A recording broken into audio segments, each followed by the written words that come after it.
ರಾಜ್ಯದಲ್ಲಿ 3ಕ್ಕೆ 3 ಉಪಚುನಾವಣೆಯನ್ನ ಸೋತಂತಹ 3 ವಿಧಾನಸಭಾ ಕ್ಷೇತ್ರಗಳ ಉಪಚುನಾವಣೆ ಇತ್ತು. ಇದರಲ್ಲಿ 3ಕ್ಕೆ 3 ಕ್ಷೇತ್ರಗಳಲ್ಲಿಯೂ ಕೂಡ ಬಿಜೆಪಿ ಸೋಲ್ತು ಅಥವಾ ಮೈತ್ರಿ ಸೋತಿದೆ. ಇಲ್ಲಿ ಚನ್ನಪಟ್ಟಣದಲ್ಲಿ ಜೆಡಿಎಸ್ ಕ್ಯಾಂಡಿಡೇಟ್ ಅಥವಾ ಮೈತ್ರಿ ಕ್ಯಾಂಡಿಡೇಟ್ ನಿಖಿಲ್ ಕುಮಾರಸ್ವಾಮಿ ಸೋಲ್ತಾರೆ, ಇನ್ನೊಂದು ಕಡೆ ಸಂಡೂರಲ್ಲೂ ಸೋಲ್ತಾರೆ, ಶಿಗ್ಗಾವಿಯಲ್ಲೂ ಸೋಲ್ತಾರೆ ಭರತ್ ಬೊಮ್ಮಾಯಿ, ಅಲ್ಲೂ ಕೂಡ ಬಂಗಾರು ಹನುಮಂತು ಸೋಲ್ತಾರೆ. ಹಾಗಾಗಿ ಓವರಾಲ್ ಆಗಿ ಹೈಕಮಾಂಡ್ ಇದೀಗ ಕ್ಲಾಸ್ ತೆಗೆದುಕೊಳ್ಳುವ ಸರದಿ. ಹೈಕಮಾಂಡ್ನದ್ದು ಯಾರನ್ನು ಕರೆಸಿದ್ರು? ಆರ್ ಅಶೋಕ್ ಅವ್ರನ್ನ ದೆಹಲಿಗೆ ಕರೆಸಿಕೊಂಡು ತರಾಟೆಗೆ ತೆಗೆದುಕೊಂಡಿದ್ದ ಹೈಕಮಾಂಡ್. ಇತ್ತೀಚೆಗೆ ನಡೆದಂಥ ಬೈ ಎಲೆಕ್ಷನ್ನಲ್ಲಿ 3 ಕ್ಷೇತ್ರಗಳನ್ನು ಬಿಜೆಪಿ ಸೋತು ಹೋಗಿತ್ತು. ಇದರ ನಡುವೆ ಸ್ವಪಕ್ಷದ ವಿರುದ್ಧವಾಗಿಯೇ ಒಂದು ಕಡೆ ಯತ್ನಾಳ್ ರೆಬೆಲ್ ಆಗಿದ್ರು. ನಾವು ಹೇಳಿದ ಮಾತು ಇವ್ರು ಕೇಳಲ್ಲ. ಇಲ್ಲಿ ಯಾರೋ ಒಬ್ಬ ನಾಯಕನನ್ನು ಬೆಳೆಸಬೇಕು ಅಂತ ಹೇಳಿ ಇವರು ಒದ್ದಾಡ್ತಾ ಇದ್ದಾರೆ ವಿನಃ ಪಕ್ಷವನ್ನು ಗಟ್ಟಿ ಮಾಡಬೇಕು ಅಂತ ಉದ್ದೇಶ ಇವರಿಗೆ ಇಲ್ಲ.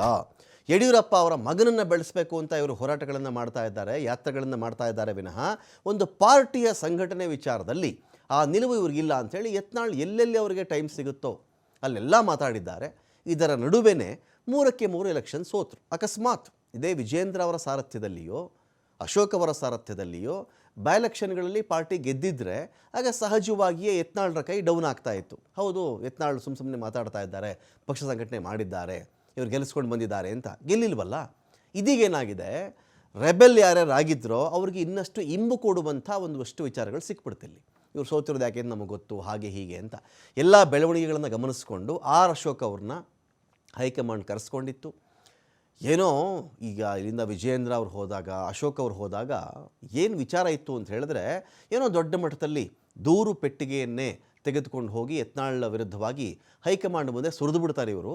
ಆಗ ಯತ್ನಾಳ್ರನ್ನ ಪಾರ್ಟಿಯಿಂದ ಉಚ್ಚಾಟನೆ ಮಾಡಿಬಿಡ್ತಾರೆ ಅಥವಾ ಯತ್ನಾಳ್ ಟೀಮ್ ಮೇಲೆ ಆ್ಯಕ್ಷನ್ ಆಗಿಬಿಡುತ್ತೆ ಅಂತ ನಿರೀಕ್ಷೆಗಳಿದ್ವು. ಇವರು ಬ್ಯಾಕ್ ಟು ಬ್ಯಾಕ್ ಫ್ಲೈಟ್ ಹತ್ತಾ ಇದ್ದರು. ಏನೋ ನಡೀತಿದೆ ಅಂದ್ಕೊಂಡ್ರೆ ಇಲ್ಲಾಗಿದ್ದು ಅದಲ್ವೇ ಅಲ್ಲ ವಿಚಾರ. ಇಲ್ಲಾಗಿರೋ ವಿಚಾರ ಏನು ಅಂತ ಹೇಳಿದ್ರೆ, ಅಶೋಕ್ ಅವ್ರಿಗೆ ಹೈಕಮಾಂಡ್ ಕ್ಲಾಸ್ ತೆಗೆದುಕೊಂಡಿದೆ. ಬೈ ಎಲೆಕ್ಷನ್ ಸೋತಿದ್ದರ ಕುರಿತಾಗಿ ನೀವು ಇಲ್ಲಿವರೆಗೂ ರಿಪೋರ್ಟ್ ಯಾಕ್ರಿ ಕೊಟ್ಟಿಲ್ಲ? ನೀವು ಪ್ರತಿಪಕ್ಷದ ನಾಯಕರೊಬ್ಬರು, ರಾಜ್ಯಾಧ್ಯಕ್ಷರೊಬ್ಬರು ಒಂದು ರಿಪೋರ್ಟ್ ಬೇಡವಾ? ಒಂದು ಬೈ ಎಲೆಕ್ಷನ್ ಸೋತಾಗ ಅದಕ್ಕೆ ಸಂಬಂಧಪಟ್ಟಂತೆ ಒಂದು ರಿಪೋರ್ಟ್ ಯಾಕೆ ಕೊಟ್ಟಿಲ್ಲ ನೀವು? ಬೈ ಎಲೆಕ್ಷನ್ ಸೋಲಿನ ಹೊಣೆಯನ್ನು ವಿಜೇಂದ್ರ ಅವ್ರ ತಲೆಗೆ ಮಾತ್ರ ಯಾಕೆ ಕಟ್ತಾ ಇದ್ದೀರಿ ನೀವು? ನಿಮ್ಮದು ರೋಲ್ ಇಲ್ವಾ ಇದರಲ್ಲಿ? ಬರೀ ವಿಜೇಂದ್ರ ಅವ್ರದ್ದು ಅಷ್ಟೇನ ಪಾತ್ರ? ಏನು ಮಾಡ್ತಾ ಇದ್ದೀರಾ ನೀವು? ಇಲ್ಲಿ ರಿಪೋರ್ಟ್ ಯಾಕೆ ಸೋತ್ವೆ ಹೇಳಿ? ಕರ್ನಾಟಕದಲ್ಲಿ 3 ವಿಧಾನಸಭಾ ಕ್ಷೇತ್ರಗಳ ಉಪಚುನಾವಣೆಯಲ್ಲಿ ಬಿ ಜೆ ಪಿಗೆ ಸೋಲಾಗಿದ್ದು ಯಾಕೆ? ವಿಜೇಂದ್ರ ತಲೆ ಕಟ್ಟಿಬಿಟ್ಟು ಸುಮ್ಮನಾಗ್ಬಿಡೋದಾ? ಇನ್ನೂ 2 ದಿನ ದೆಹಲಿಯಲ್ಲೇ ನೀವು ಉಳಿಬೇಕು ಅಂತ ಕೂಡ ಅಶೋಕ್ ಅವರಿಗೆ ತಾಕೀತು ಆಗಿದ್ಯಂತೆ. ಹೈಕಮಾಂಡ್ನ ಈ ಘರ್ಜನೆಗೆ, ಈ ಕ್ಲಾಸ್ಗೆ ಬೆಚ್ಚಿ ದೆಹಲಿಯಲ್ಲೇ ಆರ್ ಅಶೋಕ್ ಬೀಡಿಬಿಟ್ಟಿದ್ದಾರೆ ಅಂತ ಸುದ್ದಿ ಇದೆ. ಅಂದರೆ ಈ ಒಂದು ಸೋಲಿನ ಹೊಣೆಯನ್ನು ಬರೀ ವಿಜೇಂದ್ರ ಅವರು ತಲೆ ಕಟ್ಟಿಬಿಟ್ಟು ಇನ್ನೆಲ್ಲರೂ ಆರಾಮಾಗಿರಬಹುದು ಅಂತ ಬಿ ಜೆ ಪಿ ನಾಯಕರು ಅಂದುಕೊಂಡಿದ್ದರೆ ಅದು ಸುಳ್ಳಾಗ್ತಾ ಇದೆ ಅಂತ ಈ ಮಾಹಿತಿ ಹೇಳ್ತಾ ಇದೆ. ಆರ್ ಅಶೋಕ್ ಅವರಿಗೆ ನೀವಿನ್ನೂ ಯಾಕೆ ವರದಿಯನ್ನು ಕೊಟ್ಟಿಲ್ಲ? ಕೊಡಬೇಕಾಗಿತ್ತಲ್ಲ ನೀವು. ನಿಮ್ಮದೇನು ಪಾತ್ರ ಇಲ್ವಾ?